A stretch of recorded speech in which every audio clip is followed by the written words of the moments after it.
La batalla de la Angostura, una gesta olvidada en la especulación.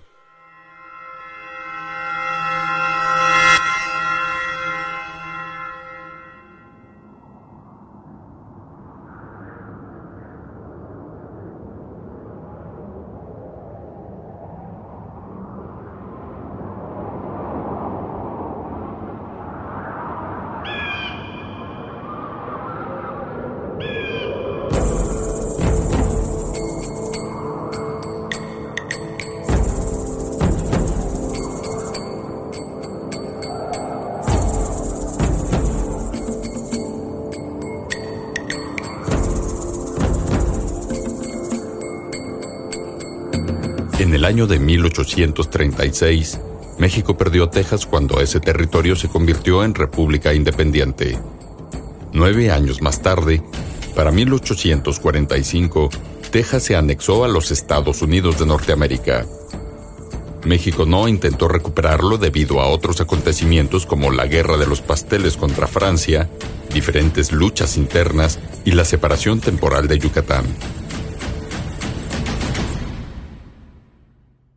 Fue la supuesta indefinición de los límites fronterizos entre México y los Estados Unidos lo que inició la llamada Intervención Norteamericana, que se conoció también como Guerra del 47, y del otro lado de la frontera fue llamada la Guerra con México.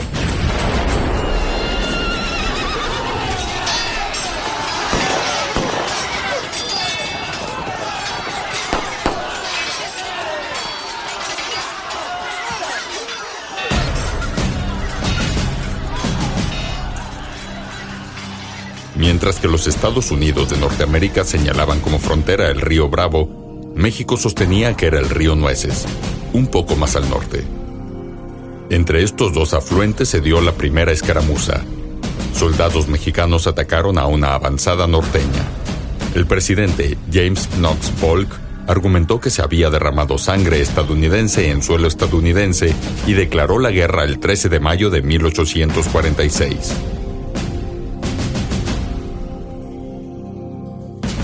El general Zachary Taylor inició hostilidades por el norte sin haber recibido noticias de la declaración de guerra. Derrotó al ejército del general Mariano Arista cerca del río Bravo en 2 batallas consecutivas, la de Palo Alto y la de Resaca de Guerrero, o Resaca de La Palma. México le declararía la guerra 10 días después, el 23 de mayo de 1846. Una guerra para la que no estaba preparado.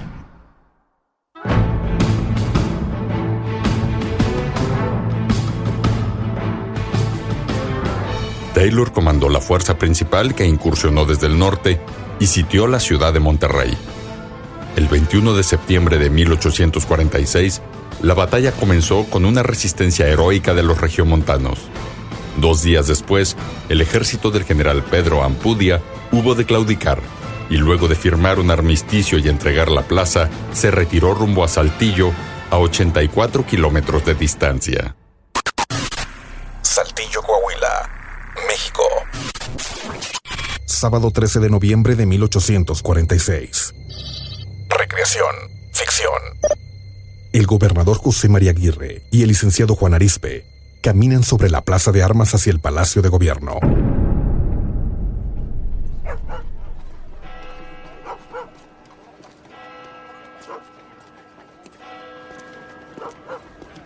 Perdimos en Palo Alto y en Resaca de Guerrero de una manera escandalosa, señor gobernador. Pero no se compara con lo de Monterrey. Así es, licenciado. Y somos el próximo blanco. Buena la hizo el general Ampudia. Pensamos que se quedaría en la ciudad, pero ya ve, solo unos días y nos dejó sin guarnición, en cueros prácticamente. Aunque se hubiera quedado, sus tropas no estaban en condiciones de pelear. Ya vio, tantos heridos y la tropa con la moral a rastras, sin provisiones. Les ofrecimos con qué abastecerse, pero corrió con su ejército hasta San Luis Potosí. Santa Anna está llamando desde allá a formar un ejército nacional, una fuerza superior. Era preciso que saliera, señor gobernador. irse hasta allá para regresar. Lo va a ver, licenciado Arizpe, lo va a ver. Cuando los americanos lleguen y vean la plaza sin protección, no se van a ir. Aquí van a montar su cuartel general. Mire nomás, cuánta gente pasa con sus carretas cargadas. Muchas familias ya se van lejos. Todos saben lo que viene. Doctor Carlos Recio Dávila, historiador. Los norteamericanos, después de un día y medio de viaje, de Monterrey a Saltillo, llegan el 16 de noviembre de 1846, cerca de las 2 de la tarde. La recepción que les hacen los saltillenses pues es muy diferenciada, incluso contradictoria, porque cuando van entrando a las goteras de la ciudad, a las orillas de la ciudad, se aparecen un grupo de extranjeros, particularmente americanos e irlandeses, que tenían fábricas de hilados y tejidos desde hacía 7 u 8 años en las poblaciones del oriente de la ciudad, en La Libertad, La Ibernia, La Aurora, etc. Y bueno, pues lo reciben como compatriotas, digamos, ¿no? O sea, lo reciben bien. Un poco más adelante, ya acercándose al centro de la ciudad, hay una serie de saltillenses que se acercan, pero para venderles productos, particularmente frutas, que todavía en esa época pues hay. Estamos en noviembre, y también dicen los americanos pasteles, que yo imagino que más bien se puede tratar de pan de pulque, y los van siguiendo a esta especie de desfile del ejército hasta la plaza de armas, que es donde se congregan y forman las armas. Recreación de una anécdota documentada por un soldado.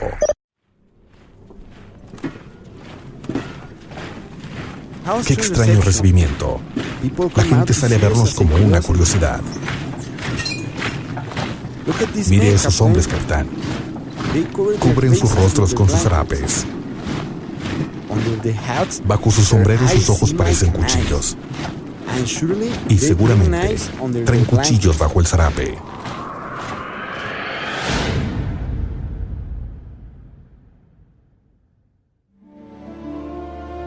Aquel 16 de noviembre de 1846, otros saltillenses optaron por hacer una protesta simbólica cerrando las puertas de sus casas y colocaron sobre estas crespones negros, en señal de luto y agravio por la invasión.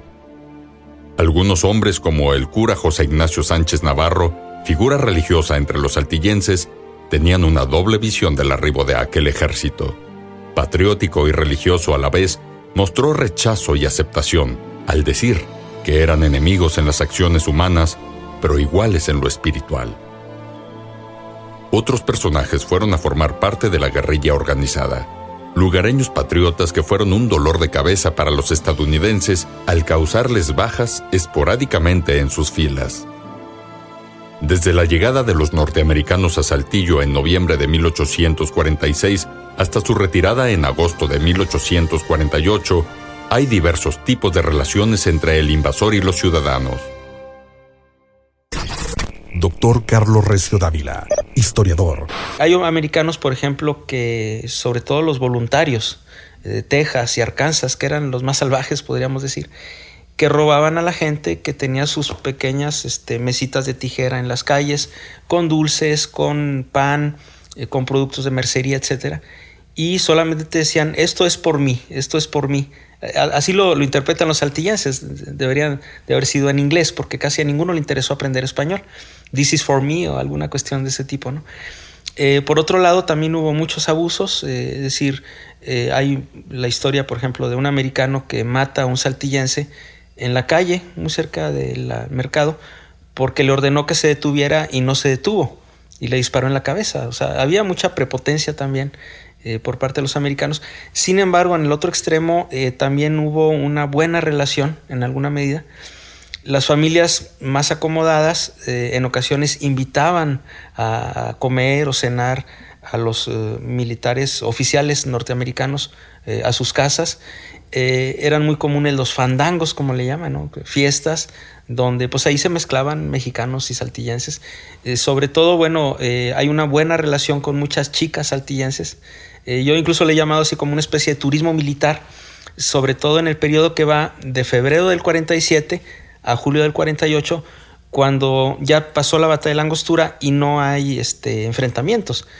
Lo que sí hay son ataques de guerrilleros, sobre todo a los trenes de abastecimiento norteamericanos entre, pues podríamos decir, Camargo y Saltillo, ¿verdad?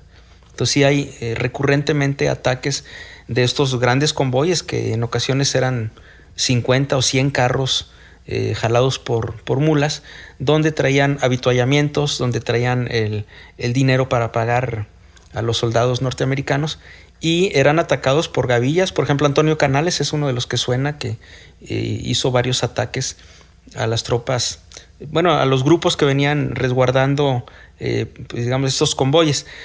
Y claro, entre los guerrilleros que se menciona también está el legendario Rey Dormido, que asesinaba soldados atrayéndolos por pues algunas mujeres, que algunos mencionan que era su hermana, otros que por algunas prostitutas, porque pues él era un taur, ¿no? Andaba en ese ambiente. Entonces hubo ese tipo de polaridad en las relaciones. Por un lado, buena recepción, porque para los saltillenses quizá la guerra no comprendían el sentido cabal que tenía, pero por otro lado, los guerrilleros que podríamos decir que tenían un espíritu más acendrado de nacionalidad, aunque en el fondo también hay noticia que los guerrilleros atacaban a los mexicanos, ¿verdad? Cuando iban las carretas de trigo, etcétera, de tal suerte que pues los guerrilleros realmente tenían una particular concepción del nacionalismo, podríamos decir, que no muy definido, ¿no? Recreación. Anécdota. ¿Te gusta el fandango, güerito? Me gusta el baile, pero me gustas más tú. Mira, qué aventado. No comprendo.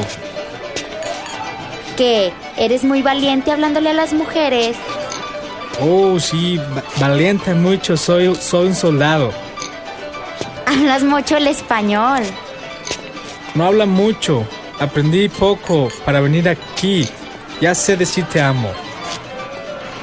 Nada tonto, ¿eh? Desde que yo te vi en la plaza, pregunta a los amigos mexicanos cómo hablar a una señorita. Ah, ¿quieres jugar con las señoritas? Oh, jugar no.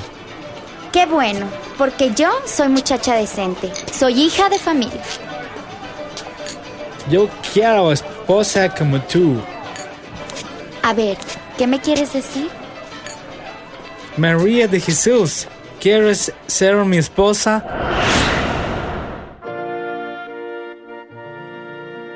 Durante la estadía de las tropas norteamericanas en Saltillo, se registraron en el archivo de la catedral por lo menos 7 matrimonios.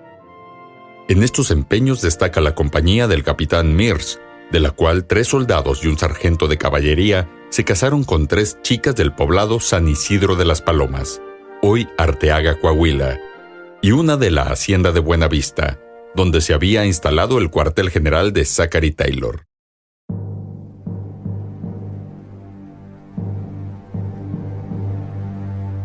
Entre la amistad y la enemistad, las pasiones se caldeaban en los días previos a la batalla que se suscitaría en la segunda mitad de febrero de aquel año de 1847.